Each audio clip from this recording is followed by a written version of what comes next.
Good morning, students. Welcome to next lecture. Today I will teach you Coulomb's law in electrostatics. It is a very important law. पूरा का पूरा lesson इसके ऊपर based है. So let's do it. Coulomb's law in electrostatics. It was given by a French scientist, Charles Augustin de Coulomb, in 1785. What he said? Now let us consider 2 point charges. What are point charges? The charges whose magnitude is very less as compared to the separation distance. Just like a point mass. A cricket ball is considered as a point mass kept over the surface of Earth. Why? Because the Earth is very big and cricket ball is, as compared to that, it is very small. And also, similarly, if a very small charge, small in size, is separated by some another charge, which is also very small in magnitude, but the distance between them is very big, very large, then that charge body is considered to be a point charge. And this Coulomb's law is applicable to point charges only, not over the distribution of charges. For example अगर एक wire है उसके ऊपर charge spread हुआ है तो Coulomb's law उस पे एप्लीकेबल नहीं हो पाएगा. फॉर एग्जाम्पल कोई शीट है, पेपर शीट है, अगर उसके ऊपर चार्ज पूरा स्प्रेड हुआ है तो Coulomb's law will not be able to explain this force. So Coulomb's law is only applicable if the whole charge of the body is supposed to be concentrated at a particular point, and that point is called a point charge. अगर पूरा का पूरा charge अगर एक particular point पे concentrate हो रहा है, now it is supposed to be concentrated at that point, and the distance is very large as compared to the magnitude of the charge, तो उस चार्ज को हम पॉइंट चार्ज कहेंगे. और ये Coulomb's लॉ सिर्फ पॉइंट चार्जेस के लिए ही एप्लीकेबल होता है. तो मान लेते हैं हमारे पास दो बॉडीज हैं, 1 and 2. This is 1, this is 2, और इसका जो चार्ज है Q1 है और इसका जो चार्ज है Q2 है, and both are point charges and representing these charges by a point. And let the separation distance between them is R. और इसको हमने, इस पूरे सिस्टम को हमने मान लेते हैं in the beginning it is kept in a vacuum. So this is vacuum. Vacuum means free space. Free space means it is free from all matter. There is no medium inside it. It is vacuum. So मान लेते हैं the whole two charge system is kept in a vacuum, free space. That's what Coulomb's law states. It states that there is a force of attraction or repulsion between them whose magnitude is directly proportional to the product of the magnitude of the charges. We are doing a scalar form. हम यहां पे scalar form ही Coulomb's law का consider कर रहे हैं. Although the force is a vector quantity, हम vector form बाद में करेंगे, पहले हम स्केलर फॉर्म करें. तो इन दो चार्जेस के बीच में जो फोर्स होगी, चाहे वो अट्रैक्टिव हो चाहे वो रिपल्सिव हो, उसका magnitude is directly proportional to the product of the charges. Obviously उनका मैग्नीट्यूड लेना है, अगर वो पॉजिटिव है या नेगेटिव है, we will take the mod of it. And is inversely proportional to the square of the distance between them. कहने का मतलब ये जो फोर्स है इन दोनों चार्जेस के बीच में, जो फोर्स है, ये फोर्स ज्यादा होगी अगर इनका मैग्नीट्यूड ज्यादा होगा और ये फोर्स काफी कम हो जाएगी अगर इनका डिस्टेंस बढ़ जाएगा। सी स्क्वायर, अगर डिस्टेंस डबल हो जाएगा तो फोर्स 1/4 हो जाएगी। तो इस फोर्स का मैग्नीट्यूड जो है directly proportional to the product of the charges है और inversely proportional to the square of the distance between them. आपको लग रहा होगा आपने 11th में ग्रेविटेशनल फोर्स पढ़ी है, जैसे F that is F is equals to G m1 m2 divided by r square, जो मासेस के बीच में होती है ग्रेविटेशनल फोर्स। उसी के कुछ एनालॉग में this is a Coulomb's force which is directly proportional to q1 q2 divided by r square. Gravitational force masses के बीच में लगी होती है। This is between the two charge bodies और the charge body should be point charges, it should be point charges. So we are doing the scalar form. So this F is equals to some constant of proportionality K, Q1 Q2 divided by R square. This is F. F is the force. Now I am removing all vectors and mods over it so that आपको कोई confusion ना हो. So F is equals to K, Q1 Q2 divided by R square, where the value of K is 1/4 pi epsilon naught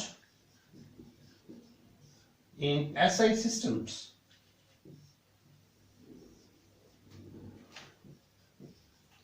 Where K is 1 in CGS system. अगर हम system CGS system में जाएं तो K की value 1 होती है, लेकिन अगर हम SI सिस्टम में जाएं तो K की value 1/4 pi epsilon naught. See, epsilon naught, epsilon is a Greek letter, और इसकी वैल्यू 8.99 10⁻⁹ होती है। तो आप इसे अप्रोक्सीमेटली क्या आप 9 ले सकते हैं। It's very comfortable to take it 9।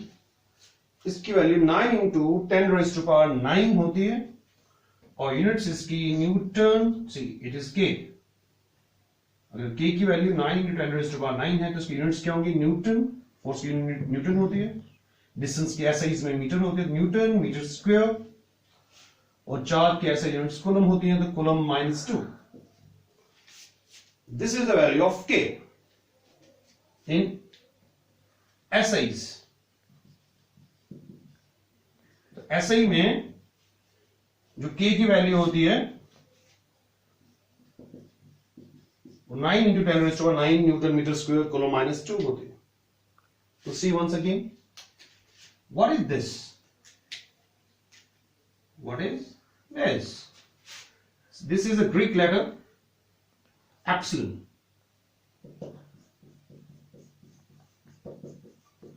It's a Greek letter epsilon. और अगर हम इसके नीचे लिखें this like this, it is pronounced as epsilon naught. See, this naught is used for vacuum and this is a Greek letter. तो in physics Greek letters का बहुत सारा योगदान है। We use Greek letters for different symbols, different quantities. So epsilon here it is used for something. I will tell you. So what is this? Epsilon naught. This epsilon naught is called, इसकी value होती है 8.854 10⁻⁻12। See the value of epsilon naught, 8.854 into 10⁻⁻12। इसकी units उल्टी कर सकते हैं, Newton -1 metre -2 coulomb square. तो जब इस एप्सिलॉन नॉट की वैल्यू यहां डालेंगे, 4 you know, the value of pi you know, 22/7 आप पुट कर सकते हैं। If you calculate all these things you will get 9 into 10⁻⁹। तो आपको ये एडवाइस किया जाता है कि के की वैल्यू आप डायरेक्ट ही याद कर लें, लाइक दिस। एप्सिलॉन नॉट की वैल्यू ये होती है ये भी याद करें, कभी ना कभी ये काम आएगी. But question is that what is epsilon naught? Epsilon naught is called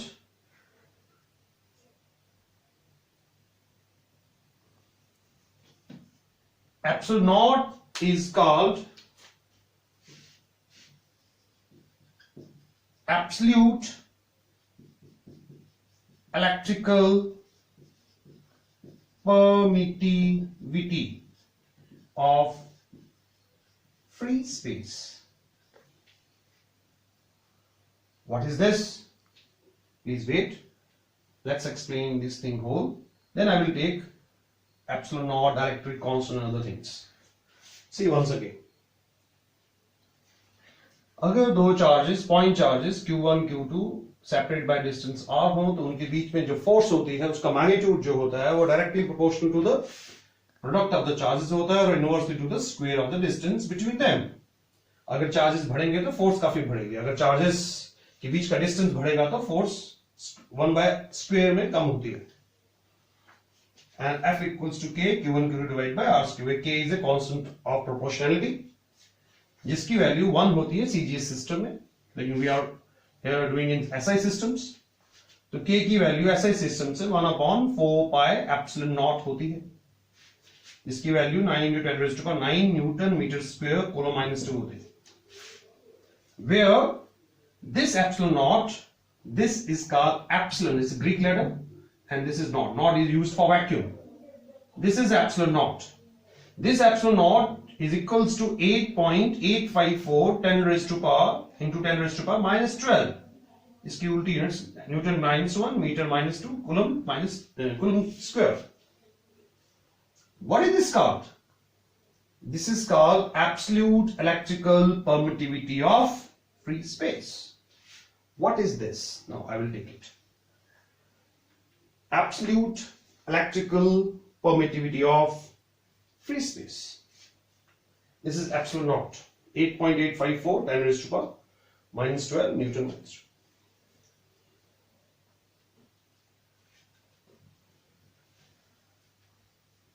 Let's do.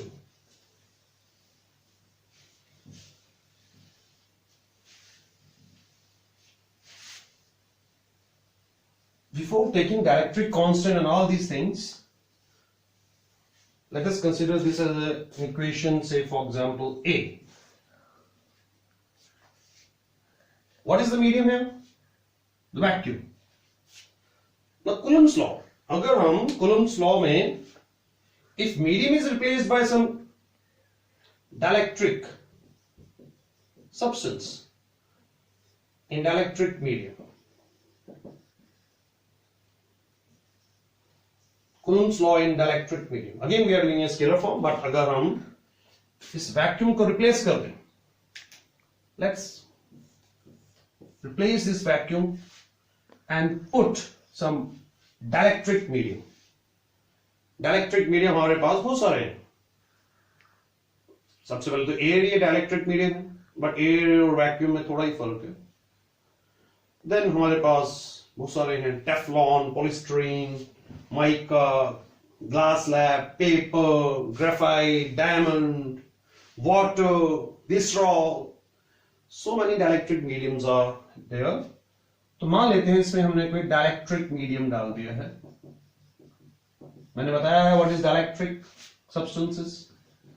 Dielectric substances are those which don't conduct but they pass on the electric effects. Conduct up to some limit. Dielectric medium वो होते हैं जो conduct नहीं करते हैं up to some limit, that is called there dielectric strength. वहां तक conduct करते हैं, उसके बाद नहीं कर पाते. तो dielectric medium is an insulator. Those are insulators only up to there dielectric strength. Beyond that dielectric strength उनकी इंसुलेशन जो है वो खत्म हो जाती है, वो कंडक्टिंग बिहेव करते हैं. That is called dielectric medium. तो मान लेते हैं इसका डायलेक्ट्रिक मीडियम का डायलेक्ट्रिक कांस्टेंट है कुछ. I will take it what is dielectric constant at present. Say dielectric constant है epsilon r. What is this, वो भी मैं लूंगा. तो मान लेते हैं वैक्यूम को हमने रिप्लेस करके डायलेक्ट्रिक मीडियम डाल दिया, और डायलेक्ट्रिक मीडियम का डाइलेक्ट्रिक कांस्टेंट कितना डाला हमने? Epsilon r. Then what will happen? What will be the force in presence of some medium? So say this is the force in medium, Fm. Say F and N stands for say medium. This whole formula becomes like this: 1 upon 4 pi epsilon Q1 Q2 divided by R square. The question is, what is epsilon? Where epsilon is absolute electrical permittivity of the medium. Medium की दो चीजें होती हैं. This is a relative और एक absolute. I will explain both the things. तो मान लेते हैं उस मीडियम की जो absolute electrical permittivity है, हाँ ये permittivity क्या होती है वो भी मैं explain करने वाला हूं. तो epsilon is the absolute electrical permittivity of the medium. अगर ये है तो see, instead of epsilon naught, put epsilon. What is epsilon naught?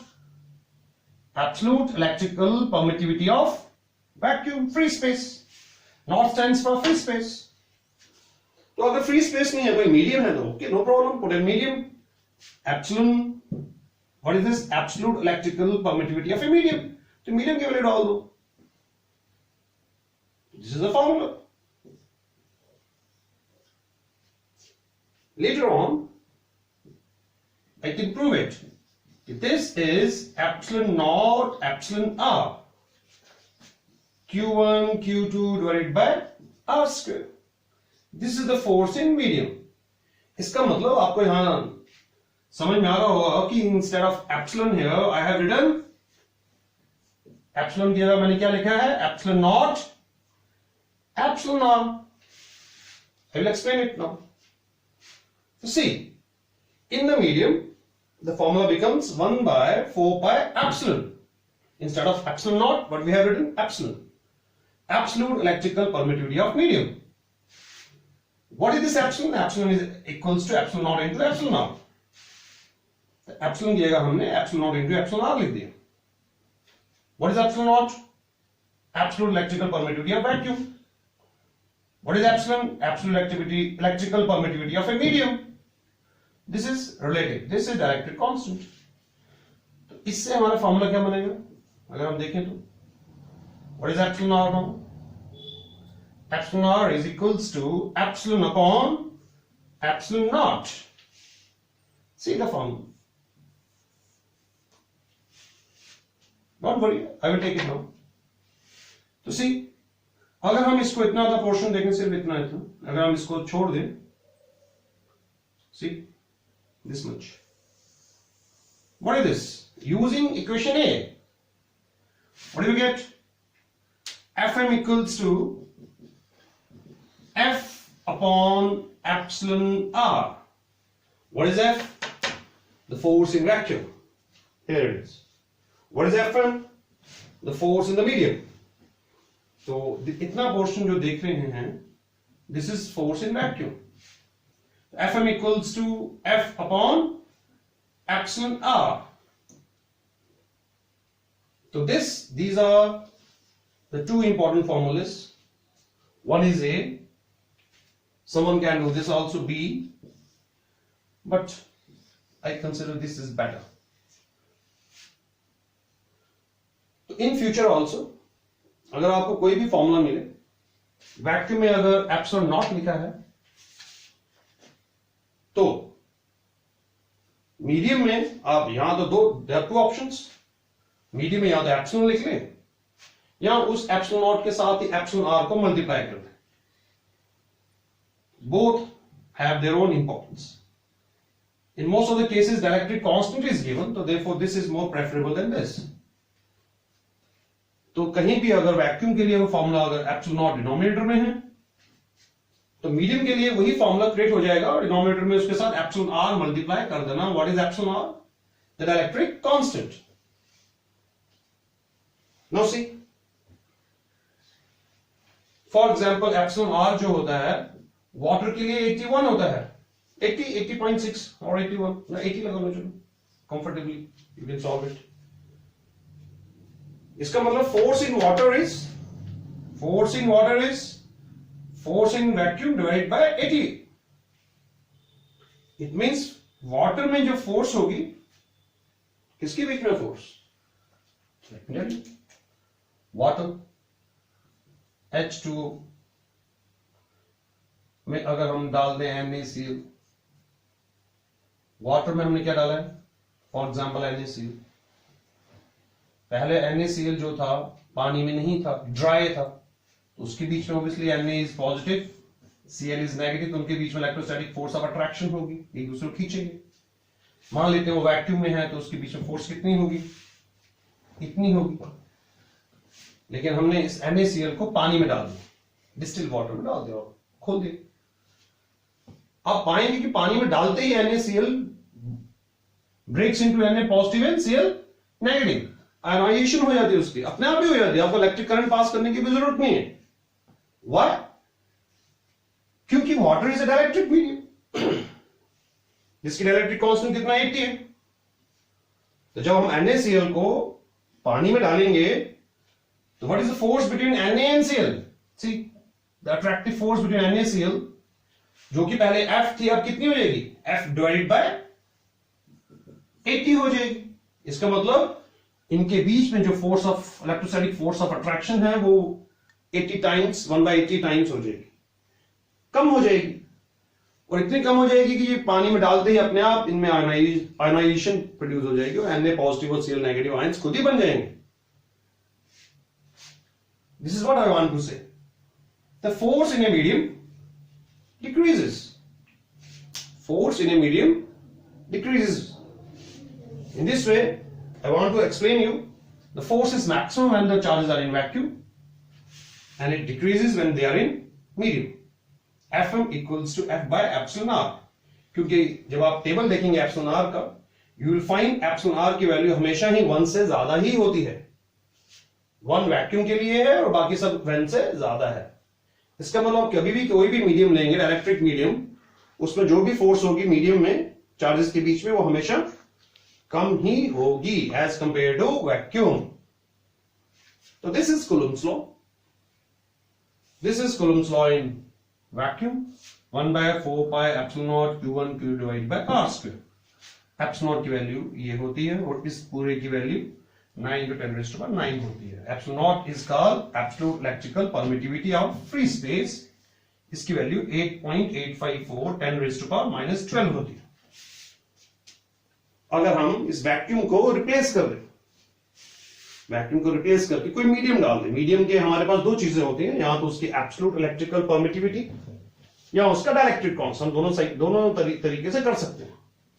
But whenever you see the tables provided, तो हमेशा डाइलेक्ट्रिक कांस्टेंट का ही टेबल प्रोवाइड किया जाता है. तो अगर हम एक वैक्यूम का रिप्लेस करके मीडियम डाल देते हैं, it's very simple. Force in medium, replace epsilon not, इस एप्सिलॉन नॉट को रिमूव कर दें और उसकी एब्सोल्यूट वैल्यू डाल दें, absolute value of electrical permittivity of that medium वो डाल दें, 4 पाई एप्सिलॉन डाल दें. फॉर्मूला वही वैसा का वैसे रहा. हाँ, ये जो एप्सिलॉन होता है वो एप्सिलॉन नॉट और एप्सिलॉन आर के साथ ऐसे रिलेटेड होता है. इट मींस एप्सिलॉन की जगह हम क्या लिख देंगे, epsilon not into epsilon r, and this portion is force in vacuum. तो force in medium, force in vacuum divided by epsilon r. इसका मतलब मीडियम में फोर्स हमेशा कम होती है क्योंकि एप्सिलॉन r से वो डिवाइड हो रहा है फोर्स इन वैक्यूम, और एप्सिलॉन r की वैल्यू हमेशा 1 से ज्यादा ही रहती है. वैक्यूम के लिए एप्सिलॉन r की वैल्यू 1 है जो कि मिनिमम है. This is what I want to say, Coulomb's law. Now let's take epsilon and all these things. Dielectric constant.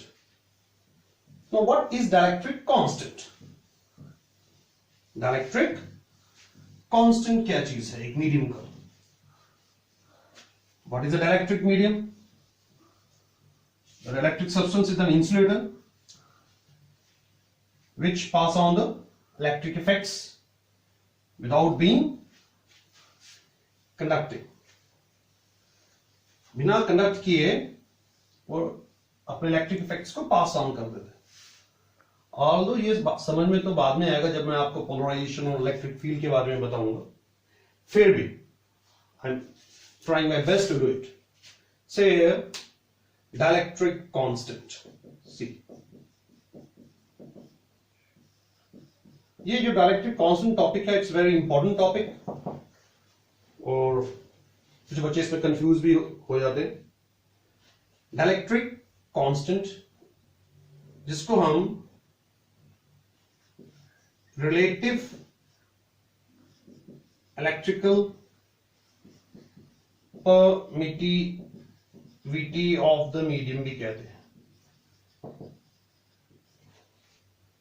Relative electrical permittivity of the medium भी कहते हैं. इसको हम स्पेसिफिक इंडक्टिव कैपेसिटी भी कहते हैं. Specific inductive capacity of the medium. See, 3 names are given to it, but it is famous by name dielectric constant और epsilon r. इन सब के लिए सिंबल हम यूज करते हैं epsilon r. एक कप्पा सिंबल भी यूज करते हैं, लेकिन in the beginning I am not using it, क्योंकि here it is k, और स्टूडेंट्स वही कंफ्यूज हो जाते हैं कि कप्पा आगे k, इसलिए मैं वो यूज नहीं कर रहा हूं. I am using epsilon r. r stands for relative. Epsilon stands for the symbol electrical permittivity. Now what is epsilon r? मैंने यहां लिखा था पहले. epsilon r जो होता है उसकी वैल्यू है epsilon upon epsilon naught. What is this? It is the ratio of, see, the absolute electrical permittivity of the medium. Absolute, see the word absolute, electrical permittivity of the medium. This is absolute electrical permittivity of vacuum. This is relative. R stands for relative. Now what is, पहले तो मैं आपको बताऊं what is absolute word means and what is electrical permittivity. Absolute means exact. For example, मेरे पास 100 रुपए, तो what is the absolute value which I have? Say 100 rupees.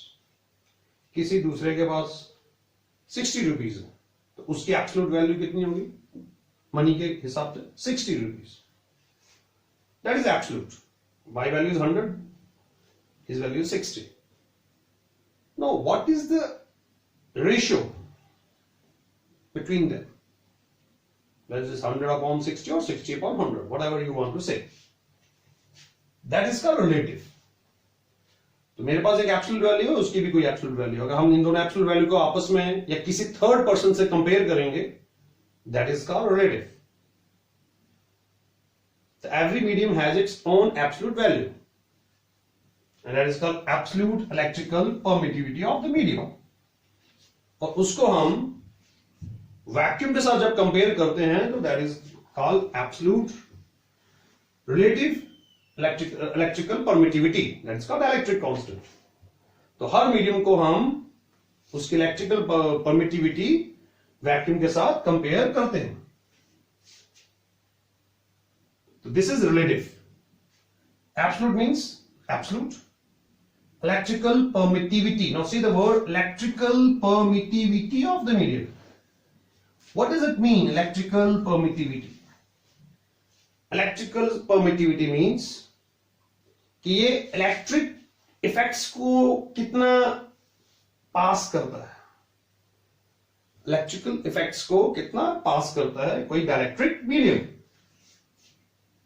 आप ये भी कह सकते हैं कि पास कर रहा है या अपोज कर रहा है, वट एवर यू कैन से, बट वो कैसे पोलराइज हो रहा है in the presence of external electric field, how it behaves. एक डाइलेक्ट्रिक मीडियम बाहर की इलेक्ट्रिक फील्ड से कैसे बिहेव कर रहा है, it is called electrical permittivity. It's electrical permittivity. how it behaves with the external electric field या in external electric field. Epsilon naught is electrical permittivity of the vacuum. दुनिया में सबसे कम जो इफेक्ट होता है जिस मीडियम पे इलेक्ट्रिक फील्ड का वो है वैक्यूम, क्योंकि वैक्यूम हैज नो मीडियम जो पोलराइज होगा, तो ये तो पोलराइज नहीं होता, तो इसको यू कैन से एप्सिलॉन नॉट जो है that is absolute electrical permittivity of the medium और वैक्यूम, और इसकी वैल्यू दी हुई है 8.854 10⁻⁻12. This is epsilon not. Now electrical permittivity में फिर थोड़ा एक्सप्लेन करता हूं. फॉर एग्जांपल हमारे पास ये फॉर एग्जांपल पॉजिटिव प्लेट है और ये एक नेगेटिव प्लेट है, और इसके अंदर मैं डाइलेक्ट्रिक कोई मीडियम डाल देता हूं, से रबर डाल दिया मैंने. व्हाट हैपेंस, ये अगर पॉजिटिव है तो यहां पे क्या इंड्यूस करेगा, ये नेगेटिव. मैं अभी चार्जिंग बाय इंडक्शन ही बता रहा हूं. See the word inductive capacity. अगर ये नेगेटिव है तो इसके अंदर मॉलिक्यूल्स होंगे, वो यहां पे क्या करेगा, एक छोटा सा मॉलिक्यूल एक तो पोलर बन जाएगा, वो यहां पॉजिटिव हो जाएगा. अगर ये नेगेटिव होगा तो ये पॉजिटिव हो जाएगा. Negative positive negative positive. अगर वो सर्कुलर शेप में भी होंगे तो वो डंबल शेप में बन जाएंगे. नॉन पोलर होगा तो पोलर होगा तो अब तो अच्छा ही है, और पोलर होगा, नॉन पोलर होगा तो पोलर बन जाएगा. मींस थोड़ा ऐसा एक्सटेंड होगा. Why? Positive charge will attract the negative charge. तो if it is positive here negative here, तो इसके जो एटम्स हैं ये आयनाइज हो जाएंगे, पोलराइज हो जाएंगे. पॉजिटिव वाली साइड नेगेटिव को ऊपर की तरफ अट्रैक्ट करेगी और पॉजिटिव ये रिपेल करेगा. मैं इसे थोड़ा मैग्नीफाई करके दिखाता हूं आपको, जूम करके. से this is positive, this is negative. एक स्पेसिमेन है, तो अगर इसका एटम्स अगर गोल भी हैं तो वो गोल है, फॉर एग्जांपल पॉजिटिव इधर है और इलेक्ट्रॉन्स ऐसे घूम रहे हैं, ये इलेक्ट्रॉन घूम रहे हैं, स्फेरिकल इन शेप है. तो अगर ये पॉजिटिव चार्ज होगा ऊपर तो इलेक्ट्रॉन को ये अपनी तरफ खींचेगा और इस न्यूक्लियस को ये नीचे की तरफ धकेलेगा, रिपेल करेगा. तो इसकी जो शेप जो कि पहले स्फेरिकल थी because of non polar quality, तो ये अब स्फेरिकल ना होके डंबल शेप में आ जाएगा, just like this. Here it is the positive and here it is the negative. Center of positive charge will shift here, repel होगा, और नेगेटिव चार्ज का जो सेंटर है वो ऊपर की तरफ शिफ्ट हो जाएगा. सिमिलरली जो इसके आसपास जितने भी और नेक्स्ट जो लेयर ऑफ एटम्स होगी, इसे 3D, तो जो नेक्स्ट लेयर होगी उसमें भी क्या होगा, this positive will attract this negative and this positive. फिर ये पॉजिटिव इस नेगेटिव को अट्रैक्ट करेगा और ये पॉजिटिव. ये मान लेते हैं कि कैंसिल हो गए. Say last layer, this is negative and this is positive. What happens then, ये वाली साइड पूरी की पूरी अंदर से क्या हो जाएगी, नेगेटिव हो जाएगी, और ये वाली साइड अंदर से क्या हो जाएगी, अंदर से, बाहर से नहीं. It's an electric medium, the inner surface of the slab. तो इसके अंदर एक इलेक्ट्रिक फील्ड डेवलप होगी, सी, पॉजिटिव से नेगेटिव. ऑल्दो ये टॉपिक मुझे बाद में बताना था आफ्टर इलेक्ट्रिक फील्ड, फिर भी मैं अभी आपको बता रहा हूं कि इलेक्ट्रिक फील्ड पॉजिटिव से नेगेटिव की तरफ चलती है. तो ये बाहर की जो इलेक्ट्रिक फील्ड है जिसको हम एक्सटर्नल इलेक्ट्रिक फील्ड कहते हैं, इसके कारण चार्ज इंड्यूस हुआ अपोजिटली, और इसके कारण एक अंदर से electric field because of polarization develop हुई. इसे हम पोलराइजेशन कहते हैं. Dielectric was a neutral, but फिर भी उसकी upper plate, upper side negative होगी और उसके नीचे वाली लोअर साइड पॉजिटिव होगी. This is the electric field because of polarization. ये पोलराइजेशन जो है, amount of polarization depends upon different mediums in the same external electric field. अगर हम इस रबर की जगह हम ग्लास रखें या पेपर रखें या वाटर रखें या टेफ्लॉन रखें सेम एक्सटर्नल इलेक्ट्रिक फील्ड में, तो उसका बिहेवियर हर एक का अलग अलग होगा इन the same electric external electric field. तो जो ये ईपी है वो सेम नहीं रहेगी, वो हर मीडियम की अलग अलग होगी in same value of E naught. तो EP is opposite to E naught. Definitely E naught should be more than EP. E naught is external electric field and EP is electric field developed because of the polarization. So E naught should be more than EP, or you can say EP can never be more than E naught. This is electric field produced because of polarization. So what is the net effect? Net electric field is E, which will be equals to E naught minus EP, जो इसके अंदर अंदर जाएगी. E naught बाहर की electric field थी, अंदर से इलेक्ट्रिक फील्ड EP प्रोड्यूस हुई जिसने उसके इफेक्ट को बैलेंस कैंसिल आउट किया, और उसके कारण this is called reduced electric field. ये इलेक्ट्रिक मीडियम इस किस्म से इलेक्ट्रिक इफेक्ट्स को पास ऑन कर रहा है. See how much electric field is passed on E. बाहर कितनी थी E नॉट, अब उसमें कितनी पास ऑन कर रहा है वो E, और E की वैल्यू E नॉट से कम है, E नॉट माइनस EP. अगर EP ज्यादा होगी तो E की वैल्यू कम होगी. And there is another formula for epsilon not, जो कि सबसे इंपॉर्टेंट फॉर्मूला है. That is E naught by E. This is the main formula basically. What is epsilon naught? The electric constant. What is this? The electric field in vacuum, or you can say external electric field. What is this E? The electric field developed inside the medium. This is the reduced form of electric field. This is the electric field which is developed inside the electric medium, and this is less than E naught, and जैसे जैसे EP बढ़ेगी E कम होगी. Now see here, अगर electric field this E increases तो epsilon naught decreases, और उल्टा क्या नहीं, अगर E कम होती जाएगी तो एप्सिलॉन आर की वैल्यू बढ़ती जाएगी फॉर गिवन E नॉट. तो what is E? The reduced form of electric field inside the electric slab, और you can say the electric field inside the electric slab. ध्यान से देखें, this E further depends upon EP. तो अगर एक electric medium बहुत ज्यादा अच्छी तरह पोलराइज हो रहा है एक गिवन एक्सटर्नल इलेक्ट्रिक फील्ड में, तो EP की वैल्यू उसकी ज्यादा होगी. अगर EP की वैल्यू ज्यादा होगी तो E की वैल्यू कम होगी, सी माइनस.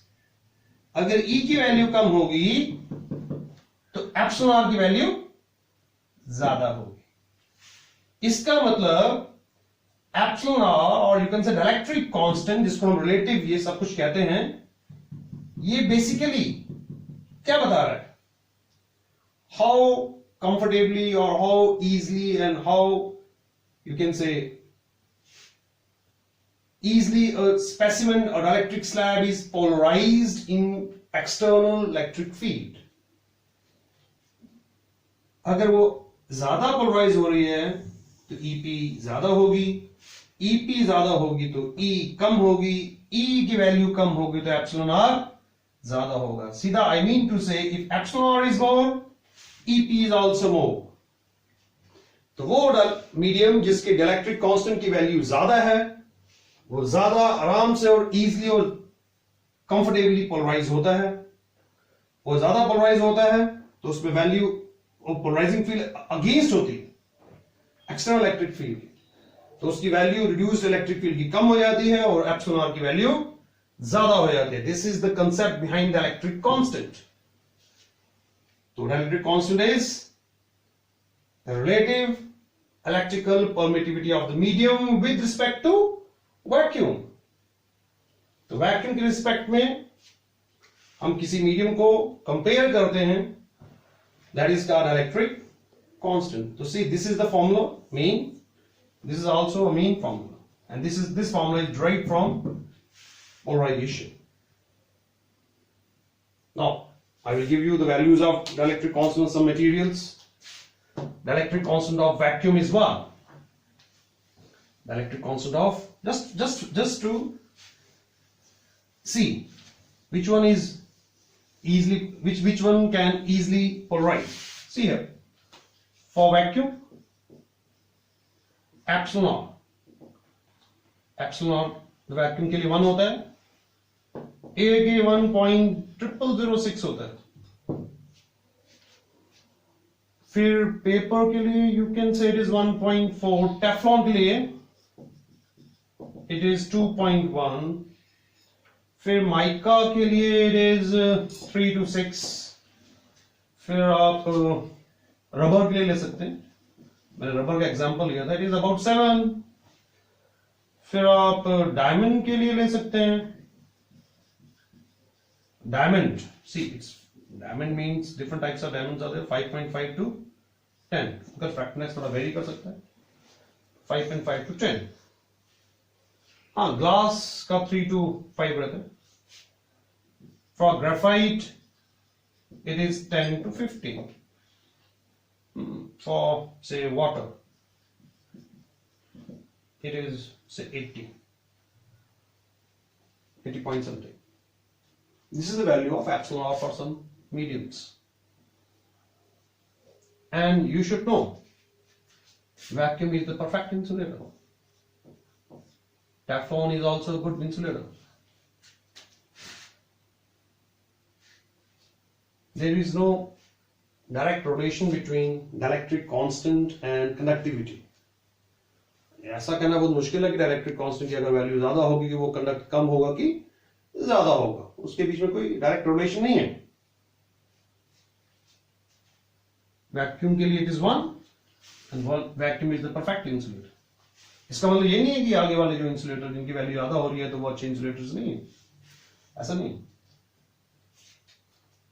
डायलेक्ट्रिक कांस्टेंट सिर्फ हमें सिर्फ बताता है कि how easily a substance can get polarized in the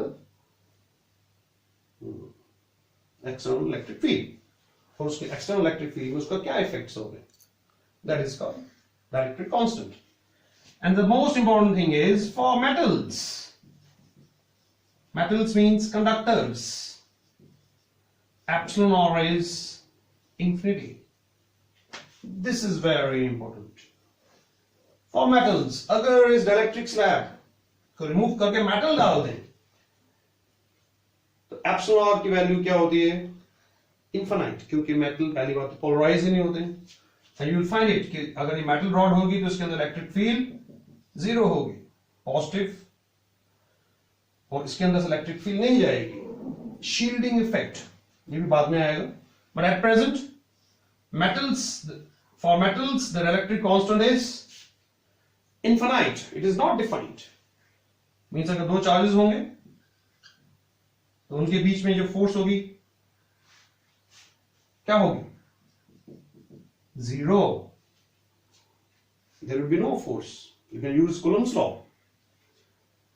अगर उनके बीच में कोई फोर्स नहीं होगी, चाहे वो नेगेटिव क्यों ना हो, ऑपोजिट क्यों ना हो, there will be no force between them. It means they are shielded, आपस में पास आ ही नहीं सकते हैं, they separate from each other, they are shielded from each other. So for metals, epsilon r is infinite, and the force between the two charges between them is, you can say, is 0. क्योंकि 1/epsilon r करेंगे तो आपका value 0 आ जाएगा. This is what I want to say about the electric constant. तो ये मैंने आपको dielectric constant के बारे में कुछ बताया. इसी के साथ मैं आपको dielectric strength of dielectric medium भी बताना चाहता हूं. तो let me explain dielectric strength also. Now what is dielectric strength? नाम ही काफी कि यहां तक वो डायलेक्ट्रिक इंसुलेटर बना रहे और कंडक्ट ना करे वहां तक उस स्ट्रेंथ को डायलेक्ट्रिक स्ट्रेंथ कहते हैं। Dielectric strength, you can say it is the value of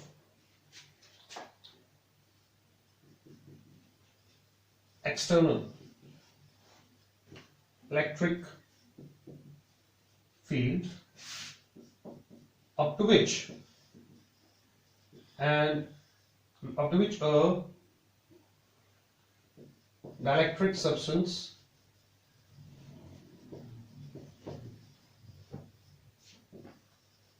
remain as an insulator or dielectric, and beyond which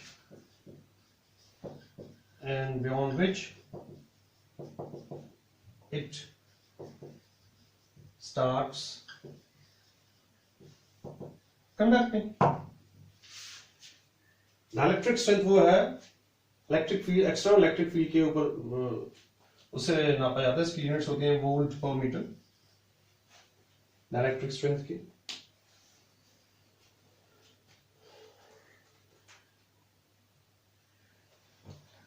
See, for example, फिर से मैं ले रहा हूं एग्जाम्पल।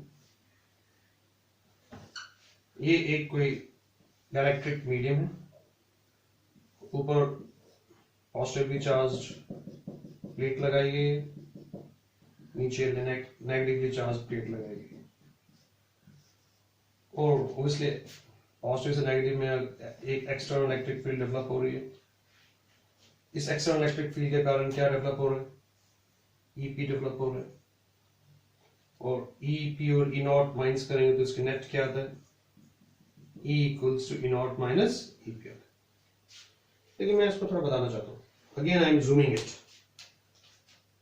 ठीक, जूम कर लो। ये प्लेट लगाइए पॉजिटिव और ये नेगेटिव। तो सी, अगर ये मैं एक्सटर्नल इलेक्ट्रिक फील्ड में बढ़ा रहा हूं, स्लोली मैं बढ़ा रहा हूं, तो क्या होगा? ये पहले कैसा था? ऐसा था, पॉजिटिव था, तो इसका न्यूक्लियस इस साइड आ जाएगा, इलेक्ट्रॉन क्लाउड जो है उस तरफ शिफ्ट हो जाएगा। इलेक्ट्रॉन क्लाउड केमिस्ट्री में पढ़ा होगा आपने।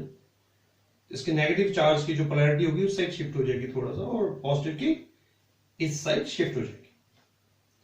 अगर मैं एक्सटर्नल इलेक्ट्रिक फील्ड को और बढ़ाता हूं तो थोड़ा सा डम्बल शेप में हो जाएगा, इलिप्टिकल हो जाएगा। ये पॉजिटिव रहेगा और ये नेगेटिव क्लाउड का ये यहां पे शिफ्ट हो जाएगा। See the shape, it is more polarized now. लेकिन कब तक? अब बढ़ा दे। कभी ना कभी ऐसा केस आएगा जब ये जो बाउंड, अभी तक ये इलेक्ट्रॉन्स बाउंड है, हो सकता है एक ऐसा केस है कि ये इलेक्ट्रॉन जो बाउंड था वो इजेक्ट कर जाए और फ्री हो जाए। And you may be knowing that free electrons is responsible for conduction. तो एक एक्सटर्नल इलेक्ट्रिक फील्ड हमने इतनी स्ट्रॉन्ग कर दी कि ये इलेक्ट्रॉन यहां से जंप कर गया और फ्री बन गया। जिस इलेक्ट्रिक फील्ड की प्रेजेंस में ऐसा होता है, that is the limit of that. उसके बियॉन्ड ये डायलेक्ट्रिक मीडियम एक कंडक्टर की तरह बिहेव करेगा। तो डायलेक्ट्रिक स्ट्रेंथ उस एक्सटर्नल इलेक्ट्रिक फील्ड की वैल्यू के ऊपर डिपेंड करती है। यहां तक ये डायलेक्ट्रिक मीडियम बना रहता है, और ये उसके बियॉन्ड या उससे beyond electron, bound electron eject हो जाते हैं और फ्री इलेक्ट्रॉन बन जाते हैं। It starts conducting. That is the dielectric strength. No, I am giving you dielectric strength की वैल्यू भी आपको थोड़ा बता देता हूं। डायलेक्ट्रिक स्ट्रेंथ वैक्यूम की सबसे हाईएस्ट है। It is of the order of 10 raised to power 12 volt per meter. See, 10 raised to power 12 volt per meter. मतलब अगर हम पोटेंशियल डिफरेंस क्रिएट करें 10 raised to power 12 वोल्ट का इधर और इधर, तो बीच में जो वैक्यूम है वो भी कंडक्टिंग बन सकता है 1 मीटर के डिस्टेंस तक। इसका ये कहने का मतलब 10⁻12 वोल्ट पर मीटर चाहिए वैक्यूम को भी कंडक्टिंग बनाने के लिए, and it is very big volt. Air 3 into 10⁻6 volt में मीटर, ये तो आपको याद करना चाहिए, ये दो चीजें याद करनी। Air is an insulator, it gives an insulator. देखा होगा तार लटक गई, आपको थोड़ा दूर तक करंट नहीं लगता, बट तार थोड़ा ध्यान देना, हाई टेंशन वायर ना हो। High tension wire has a great voltage, तो वो काफी हो सकता है वो 1 फीट तक आयोनाइज कर देती हो एयर, और वायर यहां पे और आप यहां पे हाथ लगा रहे हो तो बीच में एयर आयोनाइज हो जाए और आपको करंट लग जाए। It is possible if it is high tension wire. High tension wire है 11,000 वोल्ट, उससे बड़ी भी हो सकती है 22,000 वोल्ट। तो अगर इसमें इतना वोल्ट है, पोटेंशियल डिफरेंस क्रिएट हो रहा है दो वोल्ट दो वायर्स के बीच में, तो बीच में एयर क्या हो सकती है, आयोनाइज हो सकती है। ये दो है, हो सकता है बीच इतना ना हो, इसके यहां तक एयर हो, या इसकी ये वाली एयर आयोनाइज हो, या ये वाली एयर आयोनाइज हो, या इसके आसपास ये वाली एयर आयोनाइज हो। तो जब तक आप इससे दूर है तब तक तो ठीक है, जब इतने एरिया में आएगा तो देयर इज अ पॉसिबिलिटी कि यू गेट ए शॉक, क्योंकि you are not touching the wire but you are just going closer to it. तो दूर से भी आपको शॉक लग सकता है। Why? Because this is a very high tension wire, और इसके आसपास की जो एयर है पोटेंशियल डिफरेंस के कारण थोड़ी हद तक आयोनाइज हो जाती है और कंडक्टिंग इन नेचर बन जाती है। It all depends upon the potential difference कितना हाई है। तो air is conducting in nature but up to some limit, and the breakdown field is 3 into 10⁻6 volt per metre. तो हमें 90% सेफ्टी से चलना पड़ता है। और किसी का for example 100 volt per metre है, तो हम 10 वोल्ट पर मीटर को की लिमिट्स को क्रॉस नहीं करेंगे। 90% is taken as a safety measure, तो 10% ही चलते हैं। Similarly here you can say Teflon. Teflon is a very good insulator, very good insulator, आपने देखा होगा एड्स में आता है। इसकी वैल्यू भी 62 to 173 into 10⁻6 volt per metre होती है। Teflon, Teflon is a very good insulator. उसकी डायरेक्ट्रिक स्ट्रेंथ देखें आप, 60 से लेके 173 10⁻6 वोल्ट पर मीटर रहती है। माइका की 118 10⁻6 वोल्ट पर मीटर रहती है, इसके आसपास रहती है। अगर आप रबर की बात करें, रबर की 15 to 26 10⁻6 वोल्ट पर मीटर रहती है। डायमंड की, यस डायमंड की 2000 रहती है, 10⁻6 तो लगेगा ही।